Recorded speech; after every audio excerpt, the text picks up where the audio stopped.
छात्रावास कर्मचारियों का फूटा सब्र, 6 माह से लंबित वेतन भुगतान, 5 जुलाई से कार्य बहिष्कार की चेतावनी। राजकीय छात्रावासों में कार्यरत कर्मचारियों का गुस्सा अब उबाल पर है। सभी राजकीय अवकाश के दिनों में सेवा देने के बावजूद पिछले 6 महीनों से उनके अतिरिक्त कार्य का वेतन भुगतान नहीं किया गया है। इससे आक्रोशित कर्मचारियों ने 5 जुलाई 2025 से अनिश्चितकालीन कार्य बहिष्कार की चेतावनी दी है। कर्मचारियों का कहना है कि वे नियमित 26 कार्य दिवसों के अलावा सभी राजकीय अवकाश पर भी ड्यूटी करते हैं, लेकिन इन अतिरिक्त कार्य दिवसों का वेतन लंबे समय से लंबित है। दिसंबर 2023 से लेकर मई 2025 तक के अवकाश दिवसों के बिलों और एरियर का भुगतान अब तक नहीं हुआ है। कर्मचारियों ने प्रबंधन से मांग की है कि भविष्य में नियमित वेतन के साथ ही अवकाश कार्य का भुगतान भी समय पर किया जाए, साथ ही पिछले 6 महीनों के लंबित बिलों का शीघ्र निस्तारण किया जाए। कर्मचारियों की मुख्य मांगे: अवकाश के दिनों का वेतन नियमित वेतन के साथ जोड़ा जाए। दिसंबर 2023 से मई 2025 तक के लंबित बिलों का तत्काल भुगतान हो। एरियर भुगतान शीघ्र किया जाए। यदि मांगे पूरी नहीं होती हैं तो सभी छात्रावास कर्मचारी 5 जुलाई से अनिश्चितकालीन हड़ताल पर चले जाएंगे, जिससे छात्रावास की दैनिक व्यवस्था पर गहरा असर पड़ सकता है। 20 कई को 25 साल भी हो गए हैं काम करते हुए, और इनकी मांग है कि जो राज्य सरकार ने न्यूनतम मजदूरी जो बढ़ाई गई है 26 रुपये, उसको लागू हुए 2 साल हो गए, और विश्वविद्यालय प्रशासन देना नहीं चाहता है, और ये सब कर्मचारी उसको लेना चाहते हैं, और विश्वविद्यालय प्रशासन बिल्कुल भी नहीं देना चाहता। अभी भी अडिग है उस चीज़ पे, हम देना नहीं चाहते, और बार बार हटाने की धमकियाँ देता है।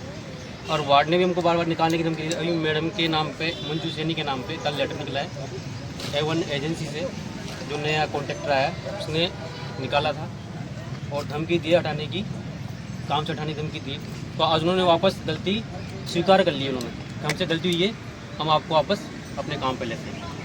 और हमारी सब कर्मचारी की यही मांग है कि इनका पैसा मिला है, इनका हक का पैसा है, और 20 से 25 साल हो गए इनको। जब तक ये पैसा नहीं देंगे तब तक हमारे कार्य बहिष्कार रहेगा। ये आपने छुट्टी के दिन की, जो अवकाश वाले दिन के अंदर जो आप लोग काम करते हैं, उसकी भी आपने उसके भी हर्जाने की मांग की है। क्या है वो मामला?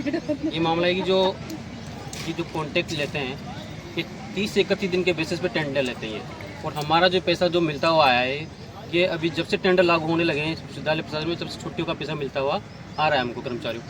अब जो टेंडर आते नए वाले हैं, ये हमको देने के लिए इनकार करते हैं। और जब हमें इतना इस साल से पैसा मिल रहा है तो हमें हमारा हक मिलना चाहिए। हम छुट्टियों के दिन में भी आते हैं, 26 प्लस 4 30 होते हैं। 30 दिन अभी बोलते हैं कि 30 दिन में पूरी दिन आ जाते हैं। तो जो 26 दिन आके भी वो छुट्टियों का पैसा ले रहा है पूरा, और हम 30 दिन आके भी हमको छुट्टियों का पैसा नहीं मिल रहा है पूरा। राजेंद्र कुमार सोशल मैटरिंग पद पे कार्यरत हूँ, और मैं 2008 से यहाँ कार्यरत हूँ, और मेरे को 19 साल हो गए यहाँ पे कार्य करते हुए।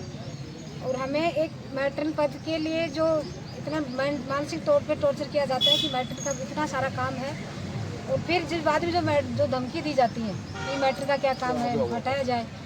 और अभी फ़िलहाल जो कल ही मेरे को हटाया गया था, क्योंकि इन मांगों को लेके मैं इन सबके साथ में थी, तो एक कह रहे कि आप ज़्यादा लीडरशिप कर रहे हो, कि इनको नए छुट्टियों का पैसा दिया जाए और नए एरियल का पैसा मिलेगा। आप सोच रहे कि भाई आप काम करते रहो, मांग कुछ मत करो। प्रशासन यही चाहता है कि बस यहाँ पर सर, मतलब प्रशासन हमारे को एक बंधुआ मजदूर बंधुआ मजदूर के लेवल पे समझ रखा है सबको। अभी आपको कितनी सैलरी है?